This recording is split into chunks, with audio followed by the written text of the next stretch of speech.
Salutations, chers amis. Je présente à votre attention les dysfonctionnements et pannes les plus courants qui surviennent sur Nissan Note. Les suspensions de la plateforme B0, comme nous le savons grâce à Logan et à d'autres similaires, sont excellentes. Sur le portable, ce n'est pas identique, mais similaire. Oui, il existe une rigidité différente des silent blocks et différentes formes de levier. La suspension dure également longtemps, et si vous avez un besoin urgent de pièces de rechange, alors littéralement dans n'importe quel village, un magasin Vache vous proposera des leviers de l'Argus. La plupart des éléments de suspension avant ont une durée de vie de plus de 100 000 km et la suspension arrière a une durée de vie encore plus longue. La quantité de non-originaux, de haute qualité est énorme, cependant, parmi les pièces de rechange, il y a aussi beaucoup de déchets. Méfiez-vous particulièrement du mauvais support arrière du levier avant et des supports d'amortisseurs. Ces éléments, en cas de choix infructueux, ont une durée de vie proche de 0, jusqu'à 10 000 km. Les ressorts, amortisseurs et jambes de force stabilisatrices sont largement compatibles avec l'Argus Logan. Soit ils s'installent boulonnés, soit ils nécessitent des modifications minimes. La poutre arrière comporte des blocs silencieux de fixation presque éternels, et les chocs et les cognements sont généralement une conséquence de l'usure des supports d'amortisseurs inférieurs susmentionnés. Il y a plus de problèmes avec le sous-châssis avant, où il faut vérifier l'état des silencieux à chaque entretien. En raison de ses caractéristiques de conception, il est très chargé, et si les élastiques s'usent et que les supports avant se cassent, il casse rapidement les fixations, notamment sur les voitures à transmission automatique en raison de la conception des supports de la boîte. La conception du faux châssis lui-même est également assez délicate, sa géométrie est régulièrement endommagée en raison de surcharge et d'impact. Comme je l'ai déjà dit, la direction diffère considérablement entre les voitures européennes et japonaises. Les voitures européennes ont une direction assistée électrique sur l'arbre de la colonne de direction, tandis que les voitures JDM ont un surpresseur hydraulique. Curieusement, cette dernière option est beaucoup plus fiable. Dans tous les cas, les pannes de crémaillère de direction ou de pompe sont rares, survenant à des kilomètres de plus de 200, mais avec l'heure tout n'est pas si simple. Mais l'usure précoce de la connexion cannelée de la colonne de direction et le cognement de la crémaillère elle-même sont précisément une conséquence de l'utilisation d'un tel circuit amplificateur. De plus, un tel mécanisme sollicite fortement les silent blocks précités du faux châssis, ce qui donne lieu à des coups et des contre-coups supplémentaires. La conception elle-même, qui ne permet pas à la voiture de se déplacer uniquement avec la traction de l'essieu arrière sur un chemin de terre, est vouée à l'échec. Ce que sa signification selon l'intention des concepteurs n'est pas clair, mais en raison de la présence d'un moteur électrique, les voitures à traction intégrale n'ont pas de roue de secours et le design de la carrosserie a été modifié. Mais il y a 4 cm de garde au sol supplémentaires, ce qui leur facilite un peu la vie en hiver. Choisir une voiture à transmission manuelle permet généralement d'oublier les problèmes de transmission. Les transmissions et les joints homocinétiques ne causent aucun problème si les bottes sont intactes et si la voiture n'a pas été accidentée. La transmission manuelle à 5 vitesses de la série F5, également connue sous le nom de RS5F, se caractérise par un fonctionnement plutôt bruyant et des taux d'usure élevés de l'embrayage de 5e vitesse. En principe, il n'y a rien de mal à cela.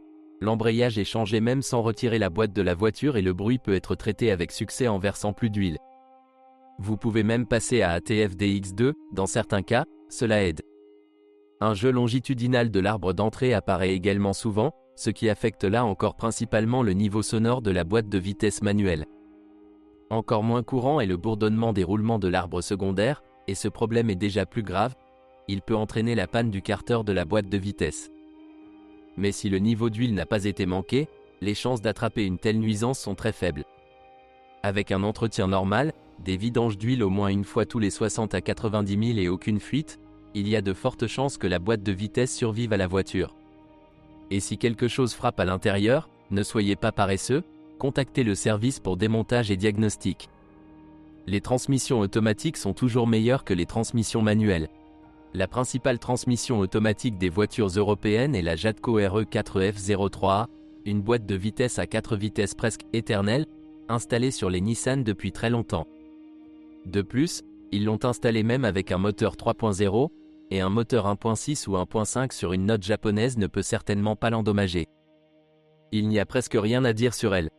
Il peut être endommagé soit par une surchauffe, soit par une fuite d'huile importante et prolongée due à l'usure du joint d'huile du convertisseur de couple sur de longues courses. Il arrive également qu'après 300 000, en raison de l'usure extrême des solénoïdes du corps de vanne, la pression dans les packs d'embrayage chute et ceux-ci grillent. En général, vous avez besoin soit d'un kilométrage énorme, soit d'une erreur opérationnelle grossière. Les voitures avec conduite à droite sont principalement équipées d'une transmission automatique différente, le variateur JF009E, également connu sous le nom de RE0F08A. Cet ensemble dans son ensemble est également très fiable, même si la liste des problèmes potentiels est connue. Il s'agit de la courroie, les démarrages brusques en hiver sont à blâmer, et du moteur pas à pas. De nombreux cycles d'accélération et de freinage sont à blâmer. Un mauvais entretien le tuera facilement, et l'huile pour les CVT est relativement chère, et ils sont extrêmement réticents à la changer. Et peu de gens changent le filtre fin externe conformément à la réglementation, bien que sur les voitures plus anciennes, il ne devrait pas être changé une fois tous les 60 000 km, mais une fois tous les 20 à 30. Mais même dans de telles conditions, cette transmission automatique, dans la plupart des cas, dure calmement jusqu'à un kilométrage de 250 à 300 000, si l'huile est changée au moins occasionnellement et que le mouvement est relativement lent. Eh bien, si vous n'avez pas de chance, les réparations moyennes de ce variateur incluent généralement le remplacement du moteur pas à pas et des roulements coniques. Généralement, en même temps, elles vérifient également le fonctionnement des solénoïdes et de la pompe. Si les cônes et la courroie sont endommagés, il est plus facile de les remplacer en bloc, car même un ensemble de cônes et de courroies d'occasion sur un autre coûte plus cher qu'une unité entière avec garantie. Il existe également une petite nuance associée au système de refroidissement du variateur. Sur les voitures avant le premier restylage, le variateur disposait d'un système de refroidissement tout à fait classique avec un échangeur de chaleur dans le réservoir froid du radiateur. Fiable et assez productif. Mais sur les voitures après restylage, le système de refroidissement a été modifié, déplaçant l'échangeur de chaleur directement vers le variateur lui-même. Le deuxième schéma pour un variateur a ses avantages, car le convertisseur de couple dans le variateur le chauffe très faiblement et, principalement, au ralenti. Et chauffer le variateur directement depuis le moteur lui permet d'atteindre plus rapidement sa température de fonctionnement. Mais il y a aussi un inconvénient. Même avec un nouvel échangeur de chaleur, le variateur chauffe jusqu'à une température de plus de 90 degrés sous charge, ce qui n'est plus très bon. Au fil des années, l'échangeur de chaleur s'encrasse, surtout si l'huile est rarement changée et si le filtre n'est pas maintenu propre. Un échangeur de chaleur bouché garantit une température de 120+, ce qui est déjà trop élevé pour cette conception. La courroie fonctionne normalement, mais les solénoïdes et le moteur pas à pas, ainsi que la pompe à huile, s'usent très rapidement. Comme les roulements qui tournent dans le corps du boîtier, leur précharge n'est pas conçue pour une telle température de fonctionnement. Les principaux moteurs des ratons laveurs russes sont les moteurs à essence 1.4 CR14DE et 1.6 HR16DE, les moteurs diesel 1.5 HR15DE à conduite à droite et les moteurs diesel européens K9 Kelvin de même cylindrée sont moins courants. Les équipements auxiliaires ne présentent pas de difficultés particulières, mais il faut noter que le système d'échappement, les supports moteurs et le système d'allumage capricieux ont une durée de vie très courte, ainsi que les starters très sales de tous les moteurs essence. Faites plaisir aux radiateurs qui ont peur des réactifs routiers. Leur partie basse s'étale avec le temps, et ils fuient assez souvent. Moteur 1,4 litres 88 chevaux. La série CR14DE est de conception assez moderne et représente un petit moteur japonais sphérique dans le vide. Le bloc cylindre est en aluminium, les chemises sont en fonte, le moteur est très compact et à longue course. L'entraînement de synchronisation est une chaîne. Il y a un régulateur de phase à l'entrée. Bien entendu, le catalyseur et le collecteur d'échappement sont combinés en une seule unité. La voiture dispose également d'une admission très compacte, il n'y a pas de compensateurs hydrauliques et la conception est conçue pour les huiles à faible viscosité. En général, cela s'est bien passé, la durée de vie du piston est d'environ 200 000 avant qu'une consommation d'huile importante n'apparaisse. Mais une révision complète n'est pas nécessaire ici, les pistons vont généralement bien, les segments sont simplement coincés. Si les finances sont serrées, vous pouvez essayer de résoudre ce problème par décarbonation chimique, même s'il est préférable, bien sûr, de changer les anneaux. Les joints de tige de soupape tombent également en panne, mais ils peuvent être changés sans retirer la culasse. Une autre question est qu'avec un kilométrage d'environ 200 000, la chaîne de distribution doit généralement être remplacée. En général, Le moteur est assez fiable, l'essentiel est de ne pas trop surchauffer et de changer l'huile à temps. Il est conseillé de ne pas abuser des huiles 0W20 trop fines avec des kilométrages supérieurs à 100 000.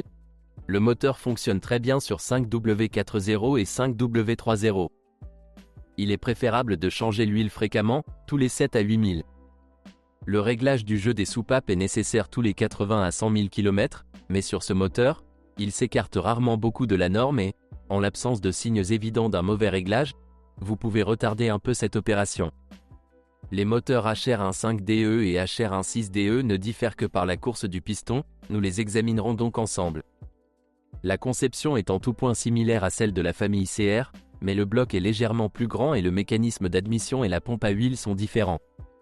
Malheureusement, la durée de vie du groupe de pistons est également limitée par une augmentation de la consommation d'huile due à la coquefaction, et à kilométrage élevé, les moteurs cognent fortement sur la jupe du piston à froid, mais ce problème, avec un fonctionnement prudent, n'est pas encore un problème. Raison d'en tirer parti.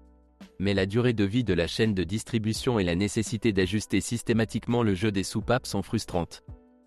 Les chaînes peuvent s'étirer après 150 000 km et, au bout de 250 000 km, elles devront presque certainement être remplacées.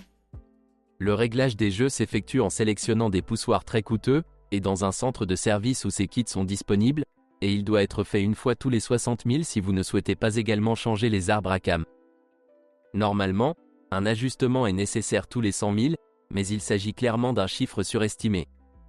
Si la voiture est équipée d'un système GPL, les soupapes auront beaucoup de mal et des réglages devront être effectués encore plus souvent. Cela n'a aucun sens d'essayer ou de se fier à l'audition, les soupapes grillent très rapidement, la détonation sous charge est facile et l'usure de l'arbre à cam et du lit d'arbre à cam sera une autre surprise coûteuse. De nombreuses personnes se plaignent des difficultés lors du remplacement des bougies d'allumage, le long collecteur d'admission doit être retiré avant cette opération. Dans l'ensemble, ce n'est pas un problème pour un bon maître. Mais les fils déchirés des bougies d'allumage dans la culasse sont déjà graves. La tête est très délicate, il est préférable de retirer les bougies uniquement à froid, et avec le couple recommandé à l'aide d'une clé dynamométrique. Au fait, à propos des bougies, regardez dans les puits, ils sont souvent remplis d'huile à cause du mastic ou des joints desséchés. Réparer la fuite n'est pas si difficile, il suffit de retirer le couvercle de la valve. Un autre problème global et régulier est la panne des modules d'allumage et de l'unité de commande moteur. Cette dernière situation se produit pour deux raisons. Tout d'abord, l'eau pénètre dans l'ECU, puis la corrosion se propage. Deuxièmement, les touches de bloc aiment griller lorsque le courant de commande sur le régulateur de phase ou le solénoïde de la pompe à huile est dépassé. Un bloc neuf coûte plus de 1 000 €, le choix des anciens est limité par le type de moteur, même si dans les grandes villes il existe un bon choix sur les sites de démontage. Ainsi, après 2012, le système de contrôle a changé en particulier, un relais est apparu dans l'unité. Si la voiture perd les clés, ou ne démarre pas bien, il est fort possible qu'elle ait des problèmes avec l'ECU et ne puisse pas être facilement réparée. Il existe très peu de voitures équipées du diesel 1.5 K9K. Le moteur n'est pas mauvais, mais des roulements surchargés et un équipement de carburant capricieux peuvent causer bien des problèmes. Tout d'abord, vérifiez le filtre à huile moteur. S'il y a des particules de cuivre, n'hésitez pas à compter sur une révision majeure. Ce sont toutes les informations sur les problèmes de Nissan Note. Si vous en savez plus ou n'êtes pas d'accord avec ce que vous avez entendu, je vous attends dans les commentaires.